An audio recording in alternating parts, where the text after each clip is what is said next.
Olá, eu sou a Michele da Luz Domingos e você está escutando Audiversidade em Pauta, um podcast da Coordenação de Desenvolvimento e Avaliação Funcional da Secretaria Municipal de Administração e Patrimônio da Prefeitura Municipal de Porto Alegre. Esse é o episódio LGBTQIA+, no debate público, que tem o propósito de abordar tópicos relacionados à população LGBTQIA+, evidenciando fatos, estudos, perspectivas, lutas e conquistas para uma reflexão crítica no sentido de resistir às desigualdades e promover equidade.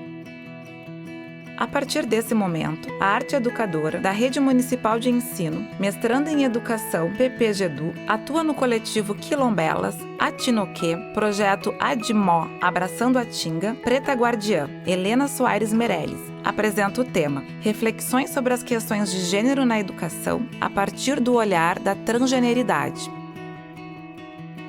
Olá, me chamo Helena Soares Meirelles, também conhecida como Preta Guardiã. Eu sou filha do Dario, sou filha da Maria, uma mulher transexual, professora, arte educadora e trabalho na Rede Municipal de Porto Alegre. Fui convidada para estar aqui falando um pouquinho sobre a minha experiência enquanto uma mulher transexual, enquanto uma professora em uma escola da Rede Municipal e como funciona, como acontece essa relação com os alunos, com a comunidade. Mas antes, de refletir sobre esses desafios dos educadores transexuais, os desafios que eles têm enfrentado nos diferentes espaços da educação, penso que talvez seja necessário abordar como se dá a entrada desses profissionais em tais espaços, e antes disso, pensar em qual realidade e situação da população trans dentro da comunidade LGBTQIA+, em nosso país, com relação à acessibilidade ao ambiente escolar e também ao mercado de trabalho dessas pessoas. E eu trago tal ponto para o nosso diálogo, pois eu entendo que a importância de saber quem são tais profissionais e qual é o real acolhimento dos mesmos, uma vez considerando um pressuposto afrocêntrico de localização, que torna necessário contextualizar a estrutura de onde eu falo, bem como da iniciativa desse podcast que acontece no país que pelo 13º ano consecutivo, segundo a ONG Transgender Europe, é o país que mais mata pessoas trans no mundo. Nossa realidade experimenta a busca por uma existência dentro de uma sociedade marcada ainda por um mito da democracia racial, social e de gênero, mas marcada pela prevalência de uma forte ideologia cristã e moral, herança do processo colonial, escravagista que nos estrutura enquanto nação, e a omissão do Estado com relação a políticas públicas para a existência trans-travesti, enquanto garantia de inserção e acesso dessa população no contexto social, cultural e econômico.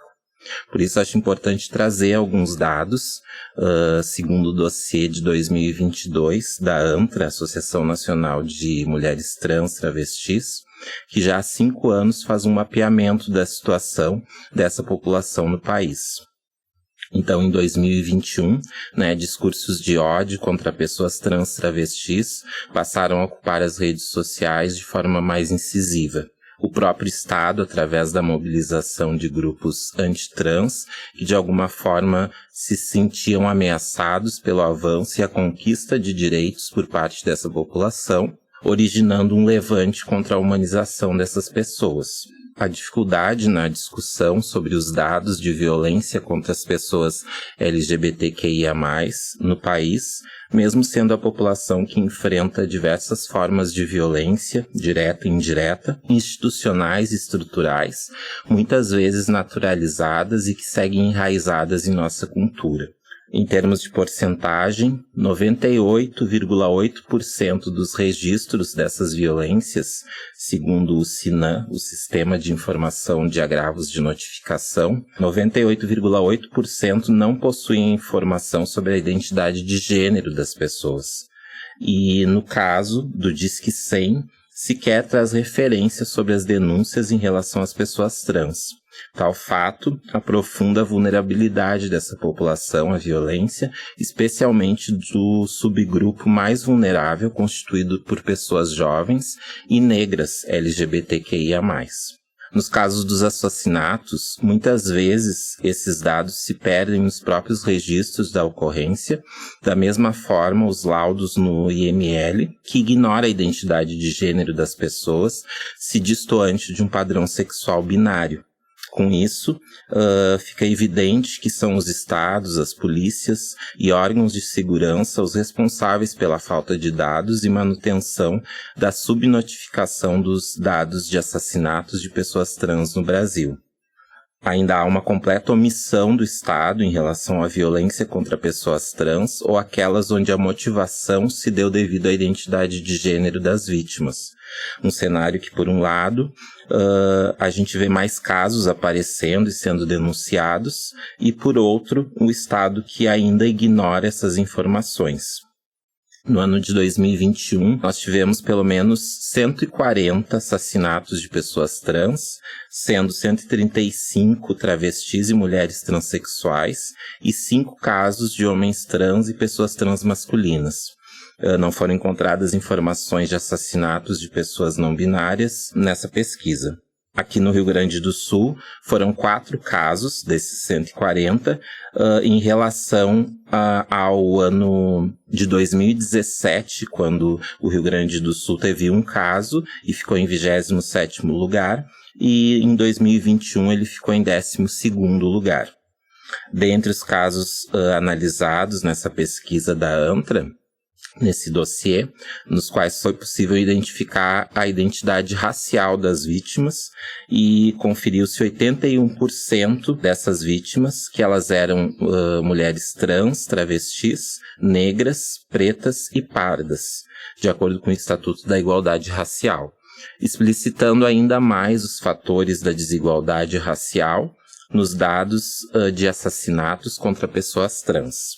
O processo de me perceber uma mulher trans na minha vida, foi um processo longo, demorado e atravessado por muitas das violências mencionadas nessa pesquisa da ANTRA. E aqui eu abro espaço para dizer que as questões de gênero me atravessaram negativamente ao longo da infância, adolescência e vida adulta, de forma a produzir sobre o meu corpo a invisibilidade intelectual, cultural e a dificuldade de acesso a determinados espaços, bem como as violências psicológicas e físicas.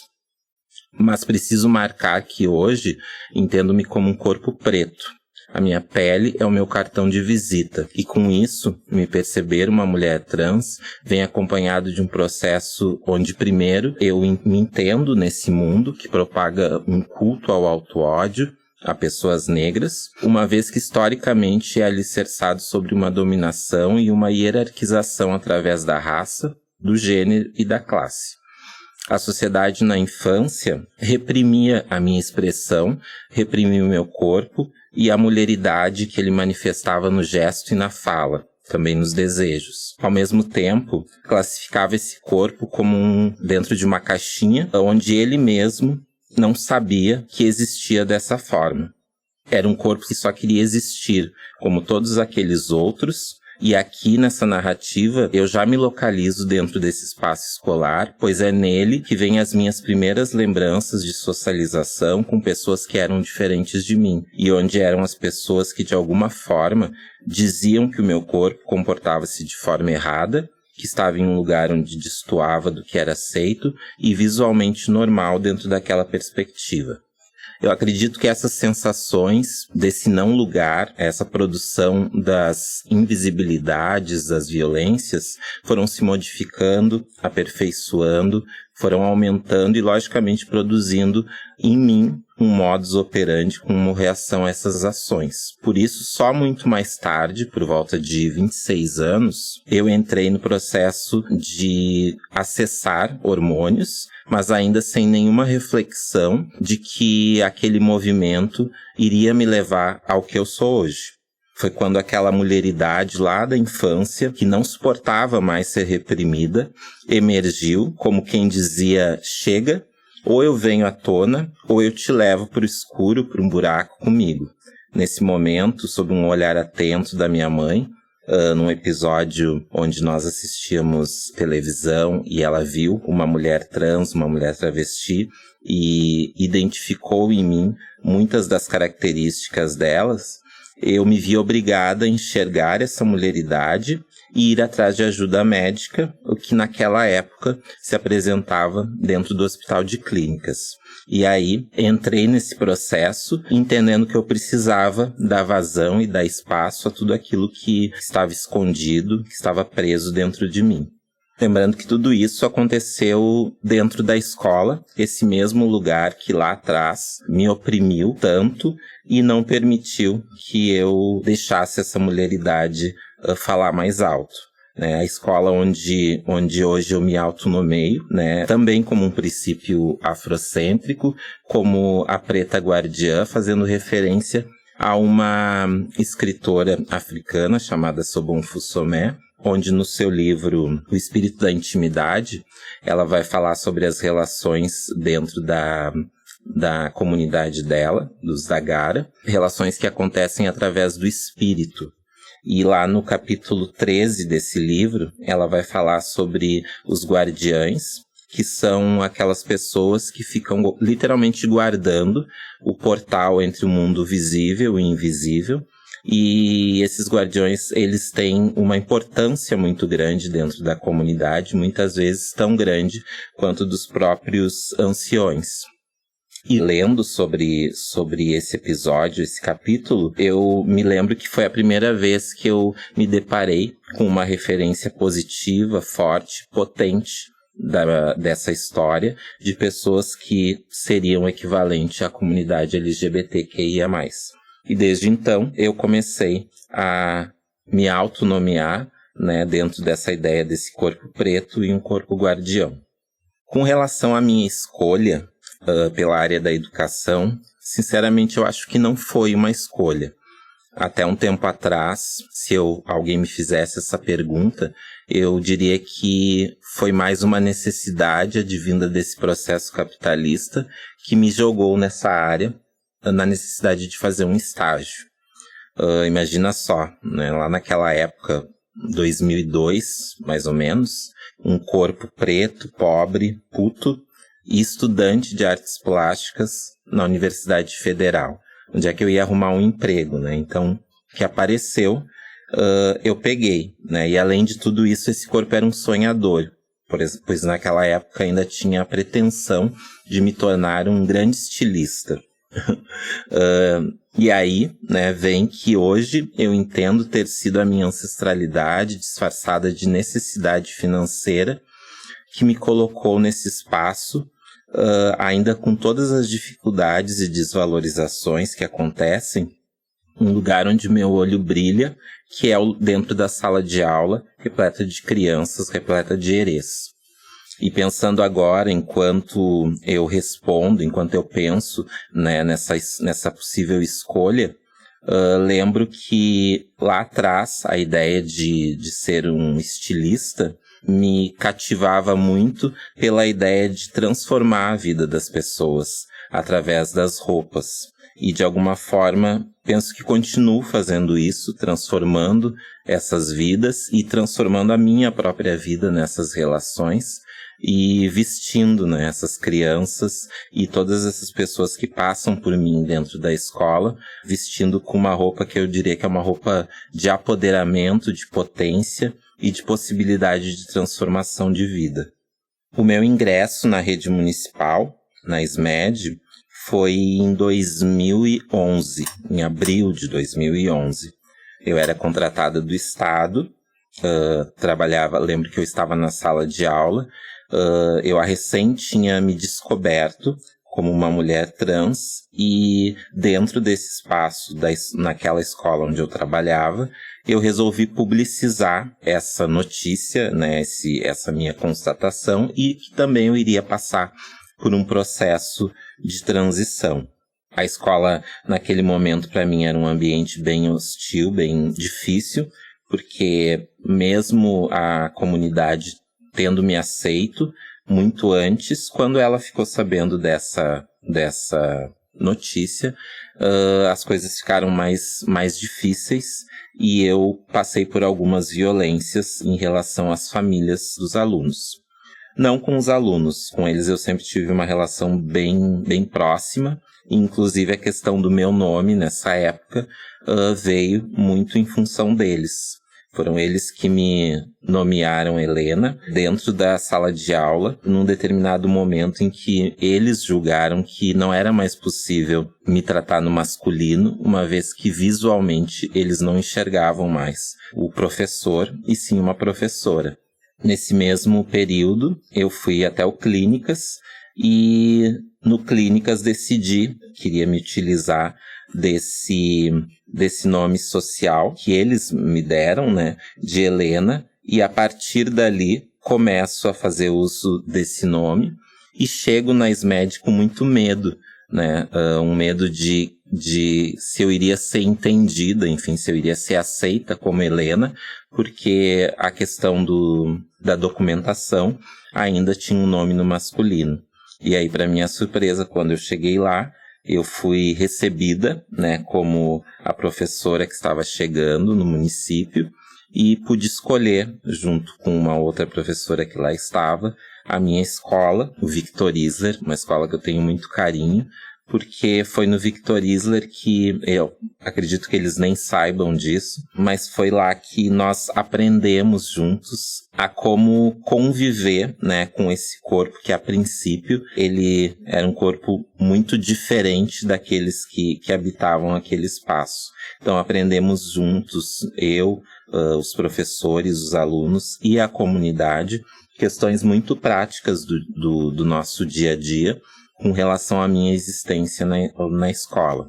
Obviamente, tiveram dificuldades, eu tive problemas lá também, mas a minha intuição, e eu gosto de falar muito que a minha intuição ela tem nome, a minha intuição é a dona do meu ori, é Oxum. Já naquela época, ela me disse, né, como de alguma forma eu tinha que tratar aquela comunidade, para que eu recebesse de volta esse crédito do respeito e do afeto.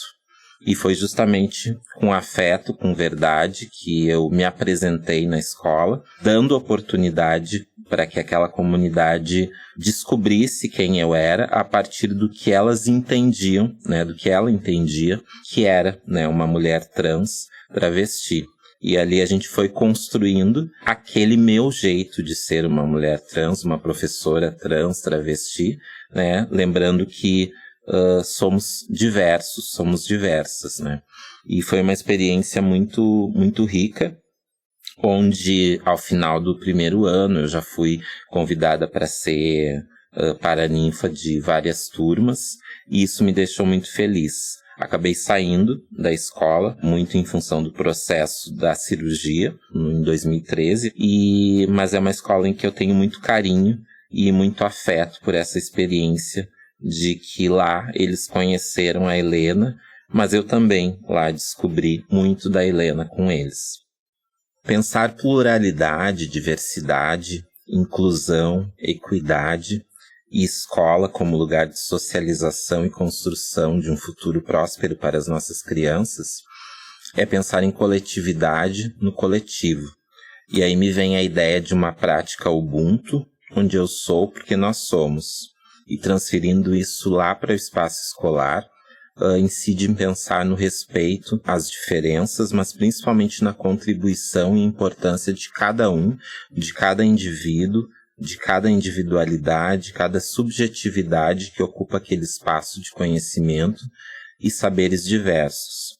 A escola é o nosso primeiro lugar de contato com o mundo, um mundo que para determinados grupos não foi pensado. Logo, a escola, uma vez que se apresenta com a instituição onde toda pessoa deveria passar, é um território de imensa responsabilidade. Ela deve acolher, ou pelo menos deveria acolher. Contudo, ela está dentro de um contexto que passa desde as suas escolhas pedagógicas e estruturais, né, um modelo nuclear, patriarcal, cis-heteronormativo, até a desvalorização de todos os profissionais que lá estão, exercendo o processo educativo como a comunidade escolar. Nesse sentido, há a concordância geral de que o caminho é a educação, mas é preciso que se pense de que educação nós estamos falando, sobre qual perspectiva educativa, sobre quem está à frente das decisões que tornam esse espaço realmente um território potente e acolhedor, as questões de raça, de classe e de gênero. Romper as violências de gênero, como as violências aos corpos LGBTQIA+, significa, a meu ver, pensar, criar e executar políticas públicas que contemplem essa população a partir da sua realidade no contexto social. Ela não pode continuar invisível aos olhos do poder público no que se refere à sua precariedade vital, assim como a não acessibilidade da mesma a determinados espaços e postos de trabalho. É como pensar que a porcentagem de pessoas trans na educação, por exemplo, é mínima em relação a outros grupos, talvez porque essas mesmas pessoas não acessem a universidade e sequer consigam terminar o período escolar. Para que a escola seja um lugar plural, é preciso que essa pluralidade esteja presente em todo o território. A gente diz, com relação às questões de raça, nada sobre nós sem nós. E parece meio óbvio, mas nós sabemos, ou pelo menos, eu sei, o quanto é difícil se manter e permanecer dentro do espaço escolar, exercendo uma identidade de gênero que não se enquadra dentro do modelo do mundo binário. Então eu penso que esses corpos, eles precisam estar e serem vistos dentro do espaço escolar a partir dessas demandas desse público e que elas comecem a aparecer. E então se pense, se crie dispositivos, políticas que acolham essa população. Penso que esse, como todos os outros processos educativos que envolvem a escola, deve ter a participação dos professores, dos funcionários, alunos, famílias e todo o entorno da comunidade escolar. É preciso que a escola converse, dialogue e escute as demandas, as escolhas e as necessidades da sua comunidade. E me detenho nessa resposta, pois penso que, enquanto propósito, pensar esse primeiro espaço de socialização mais acolhedor, mais livre para as nossas crianças, nossos adolescentes, é pensar um futuro mais coletivo, mais solidário e humano para todos os envolvidos. E principalmente para que no futuro, iniciativas como essa tenham infinitas possibilidades de escolha de professores trans, não binários, intersexuais, enfim, que a comunidade LGBTQIA+, esteja nesse processo de representação de forma a pensá-lo e organizá-lo, assim como em outras esferas de representação e espaços de trabalho. Eu penso que a escola cabe aceitar e lidar com a realidade da sua comunidade. Logo, um plano pedagógico, um projeto político-pedagógico, ele deve contemplar essa comunidade e todas as suas existências. A escola é um espaço dinâmico, onde a possibilidade de conhecimento circula, um grande laboratório de criação. Pelo menos é assim que eu vejo que ela deveria ser. Contudo, sem ironia, esse ambiente de pulsão de vida e conhecimento ao qual eu falo não depende unicamente do território escola. Ele depende da iniciativa do poder público e do entendimento do mesmo da educação enquanto ferramenta dessa mesma pulsão de vida. É complexo mesmo, eu penso, pois em um país que não valoriza a educação, dificilmente valorizará a escola, que é esse ambiente onde a educação acontece. Ser uma professora de referência na escola, com relação às questões LGBTQIA+, eu necessariamente não sei se precisa ser uma professora que seja da comunidade LGBTQIA+. Eu poderia dizer a atenção aos alunos, a curiosidade, a busca por estabelecer uma relação mais humana com aqueles seres ali agrupados, que isso seria o ideal para uma professora, para um professor que fosse lidar com essas questões. Mas penso que o avanço é coletivo. Não é só a professora, é o coletivo envolvido no processo educativo de toda essa comunidade.